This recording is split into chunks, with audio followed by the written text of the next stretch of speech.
Good morning, friends and colleagues. It is my pleasure to welcome you all to the 2021 CTSI Symposium and to do so as the CTSI President. It was a distinct honour for me to be chosen for this role earlier this year, and I wish to thank and pay tribute to my predecessor, Baroness Crawley, for her exceptional work as President of the Institute during what has been a challenging period for the trading standards profession. I also want to thank and pay tribute to John Herriman, who was appointed as CTSI Chief Executive shortly after my own appointment this year. John is passionate about consumer protection and the role it plays in supporting the social good. John will speak about his vision for the future of CTSI and the profession on day 3. The past 18 months have provided unprecedented challenges for us all. The COVID-19 pandemic changed the way we live and work so absolutely. Indeed, last year's symposium, which would have been held in Southport, was replaced by the first ever online symposium. It is a credit to you, the CTSI members, and CTSI staff for demonstrating such flexibility by delivering a successful event during what has been dubbed the new normal. But while that virtual event was well received, it was always CTSI's priority to return to an in-person format at the earliest safe opportunity. It speaks volumes how this distinguished profession has protected the UK public across 3 very different centuries as we celebrate the 140th anniversary of the trading standards profession coming together for the first time in Manchester in 1881. Unfortunately, I cannot be with you today due to an important family commitment, but thanks to modern technology, I can speak to you in this digital video format, something our predecessors in 1881 could only have imagined in their wildest dreams. The quick pace of technological change since the 19th century has transformed society beyond all recognition. Whilst these developments have significantly improved living standards, it has also led to many new challenges, calling on entirely new ways of thinking about consumer protection, and the changes seem to arrive faster every decade. Over the last 20 years, the rapid digitalisation of our economy has been at the forefront of a transformation that is so wide-ranging and fundamental that it has been dubbed the 4th Industrial Revolution. According to the Office for National Statistics, just 2.6% of retail sales in the United Kingdom were made online when these records began in November 2006. This January, online retail sales reached a new high of 36.5%, an extraordinary rate of growth in just 15 years. The new digital economy has opened up countless markets for consumers everywhere, bringing unprecedented choice and competition to everyone. Unfortunately, it has also created opportunities for fraudsters, located anywhere in the world, to enter our lives, mislead us, and even steal our life savings. Indeed, according to the 2021 CTSI Consumer Confidence Survey, over 2.6 million people have lost money to scams in the UK since March 2020, illustrating how dangerous this trend is. Trading standards professionals play a crucial role in the consumer protection ecosystem and in shaping the response to what is now a global threat to UK consumers. Never has international cooperation been so vital when investigating and tracking down those who harm consumers. As always, good consumer protection laws that keep up with the evolving threat dynamic and vigorous enforcement are the foundations for a confident consumer base and flourishing marketplaces, both vital for the UK's economic recovery post-COVID. The UK's exit from the European Union presents both challenges and opportunities that call for the reshaping of consumer protection and the creation of new standards and institutions, some of which is work in progress.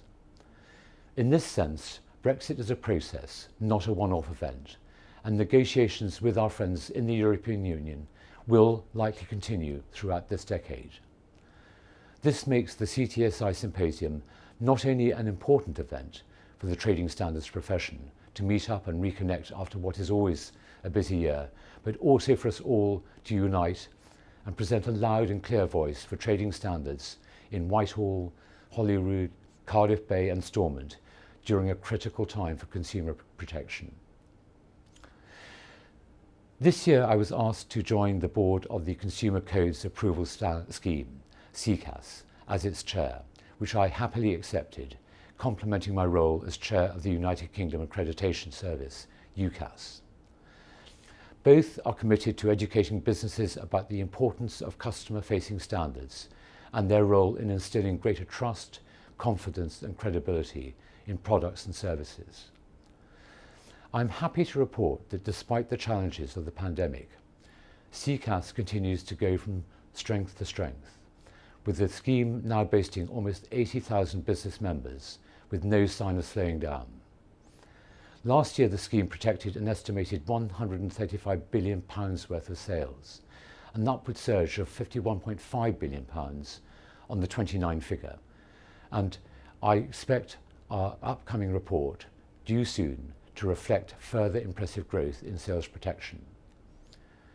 Since the scheme's creation in 2015, this huge growth demonstrates the desire throughout much of the business community to improve customer-facing standards, and it is a testament to CCAS's suitability for achieving these aims. This year also saw the relaunch of the CTSI-hosted UK International Consumer Centre, UKICC, formerly known as the UK European Consumer Centre. The centre saw a busy first 6 months of 2021, with demand for its services boosted by UK consumers experiencing Brexit-related issues, such as new customs rules and unexpected delivery charges for the new UK traders, as well as challenges presented by the COVID-19 pandemic. Compared to the prior year, the centre saw a 34.2% increase in its more complex consumer cases over the first 6 months of 2021, which is likely to be in response to changes in UK consumer spending habits, such as the boom in online sales, in part brought about by COVID-19 restrictions. These figures demonstrate the public's sustained need for the service, and CTSI supports UKICC's continuation as a vital organ within the collective body of the UK's Consumer Protection Institute. Earlier this year, CTSI released an infographic that painted a picture of the remarkable work undertaken by trading standards and other consumer protection professionals and organisations across the country during the first few months of the pandemic. One of the institutions that CTSI highlighted is Gateshead Metrology Lab.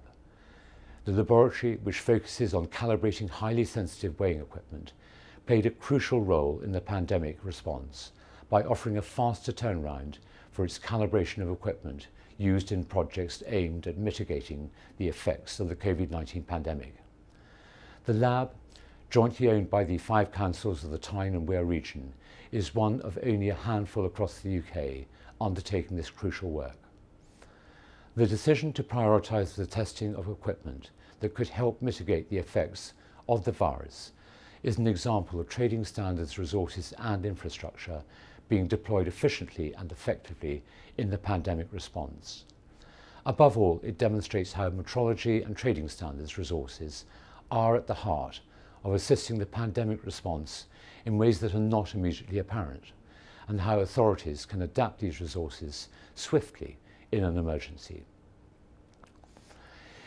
In England, trading standards conducted an estimated 220,000 COVID-19 secure and business closure compliance visits or checks. Of these inspections, trading standards services identified over 35,000 non-compliant businesses. Northern Ireland saw the distribution of 45,000 NTS Wash Your Hands of Coronavirus Scams leaflets via food parcels in partnership with district councils, large supermarkets and charities, whilst in Wales, close to 53,000 business premises received proactive advice on COVID-19 safety compliance.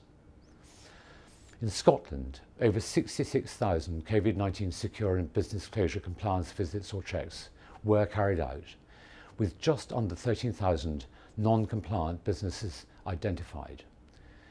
The wide range of work in each of the UK's 4 nations highlights the scale and the diversity of approaches across local and regional authorities.